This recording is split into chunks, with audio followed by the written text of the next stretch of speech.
Hey, I'm Matthew Moscoviak from CNET, and today we're going to take a look at the TEAC AH01. This is a compact stereo integrated amplifier that's currently selling for around $450. The TEAC is a good-looking amp in a small package, with a brushed metal front and a plastic cabinet. Compared to a full-size AV receiver, the front panel is dead simple, with just a volume knob, a headphone jack, source selector, and a power button. While it's not quite as small as the Newforce Dia, or quite as pretty as the Peachtree Audio Deco 65, the TEAC strikes a good balance between the two, and it's certainly going to look nice in your TV cabinet. The included remote isn't nearly as nice.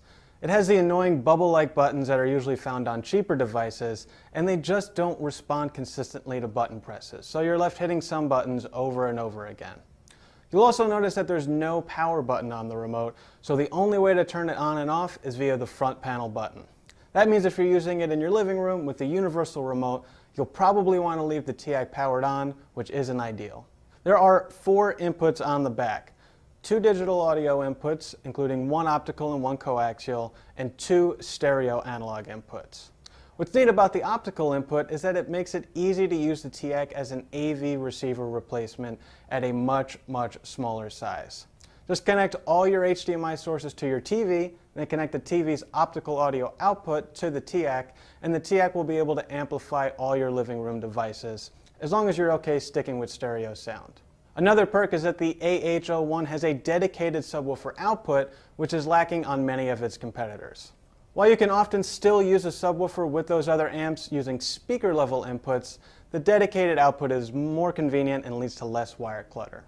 There's also a USB port on the back that you can connect directly to a computer, which not only lets you play back your MP3 collection, but also allows you to play back high-resolution audio files as long as you have the right software. What you won't find on the AH01 is any kind of wireless capability, such as Wi-Fi, AirPlay, or Bluetooth. That's not a huge loss, as you can always add that later with an Apple TV or a Bluetooth receiver, although it's worth pointing out that the excellent NAD D3020 has Bluetooth built in for about the same price. With a compact amp like this, a lot of people might be skeptical about how it sounds, but we found it to have excellent sound quality.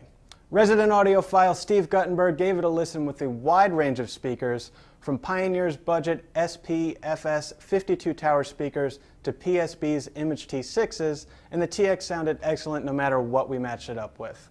There's also no reason to worry about power with the little amp, as the AH01 got plenty loud in our medium-sized room with all the speakers we tested. Steve even compared the TEAC paired up with Pioneer's tower speakers to the similarly priced Harman Kardon soundbar, and as you'd expect, the separate speakers sounded much better, especially with music. So if you're looking for a simple soundbar alternative that performs a lot better, the TEAC AH01 can deliver with affordable speakers. The big question to ask yourself is whether it's worth getting the TEAC versus some of the stiff competition. Sony's STR-DN840 is a full-size AV receiver that costs about the same but supports 7.2 channels, has 6 HDMI inputs, and built-in AirPlay, Bluetooth, and Wi-Fi. If you don't mind the size, it's hard to argue that it's not a better value for living room use. If you want to stick with the smaller integrated amp, NAD's D3020 is a little more expensive, but I'd say it's worth the extra cost with a nicer remote, sleeker design, and built-in Bluetooth. So altogether, while we really liked a lot of what the TEAC had to offer, it has a few flaws that keep it from being as recommendable as a similar NAD D3020. I'm Matthew Moscoviak, and this is the TEAC AH01.